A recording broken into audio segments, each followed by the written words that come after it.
Hey everybody, I know it's been a while since I made a video and I've been getting that question, hey, when are you going to start making videos again? So here it is. This video will be on the Blue Letter Bible app and how to use it. I'm also going to go over what we call the Treasury of Scripture Knowledge. This is a large reference of all the different places you can find cross-references throughout the scripture. I hope you enjoy it. So welcome back to the channel, and as I said, we're going to go over how to use the Blue Letter Bible on your phone. So this is the Blue Letter Bible app. The website's going to work a little bit different, but just giving you a heads up that there are some changes. But today, let's go over Romans chapter 5, verse 8, and we're going to break this down into how to use this. So we have the study features, the interlinear, the concordance, Bible comparison, cross-references, which is based upon the Treasury of Scripture Knowledge. We have text commentaries, audio, video, and dictionaries. These are the 6 main that we'll use, but we're primarily going to focus on the first 3. So going back to our passage, let's read it. But God demonstrates his own love toward us, in that while we were still sinners, Christ died for us. So we click on the verse, and we can click on Bible comparison first. Let's do it this way, because this is typically how I would do it, to see what does this passage say in other translations and how can I better understand it. So after we've gone through the Bible comparisons, now if we want to go a little bit deeper into the word or the etymology of the words, let's go to the interlinear. My favorite way to go about this is with the reverse. So you have other options here. You've got the forward, you've got reverse, you've got the forward inline. Some people have seen this before. And you also have the reverse inline, so it all flows into whatever you're most comfortable in using. So for me personally, I like the reverse, so I can go through and read it on my left-hand side English. And when I come across the word I'm looking for or something I may want to go deeper into, for example, in this case, we're going to go into commendeth.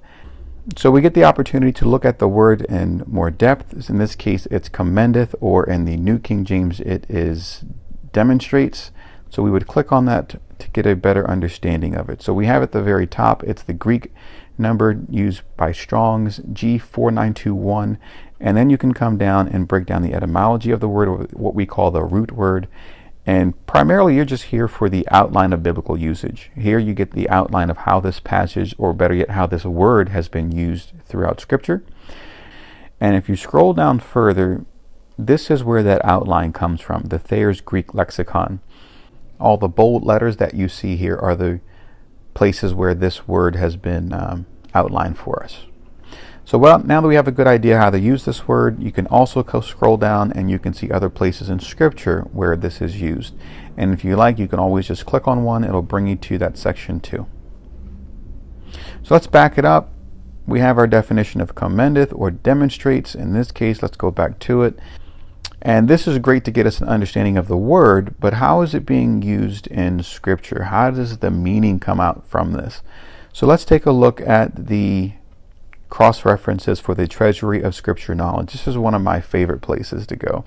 So we'll scroll down and we'll get a better feel for how this word is used, or better yet, how we can get a better biblical and complete understanding of what's happening in Romans 5:8.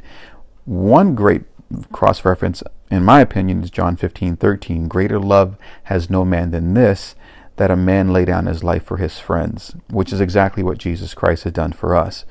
Another great one here is 1 Timothy 1:16, as well as we get into the next portion. We saw where it says commendeth. You can click on it. Here it says in that.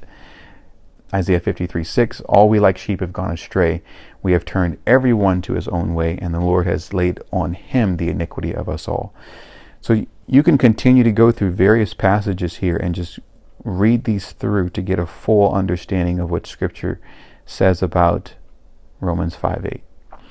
So those are the 3 primaries that I use: the interlinear to get an understanding of the word, the Bible comparison to see how other translations go through it, and then also you have the cross-references, which is from the Treasury of Scripture Knowledge. I spend most of my time in the TSK trying to get a better understanding of how it will be used in biblical usage. And then you have the text commentaries. These are great too. Chuck Smith's in here, David Gusick, I use this one frequently. But one of my favorites is the Matthew Henry commentary. There's a lot of depth that Matthew Henry goes into. But there are others in here: Charles Spurgeon, Torrey, and Lightfoot, and also John MacArthur is in here as well. So you can see his introductions on Romans as well. If you wanted to hear a sermon, or if you wanted to hear how someone may have taught on this passage, again, there's other places you can click on these and you can get a feel for what others may have spoken or taught on it. If you have a favorite audio or a favorite person you like to listen to, you can select the audio here too.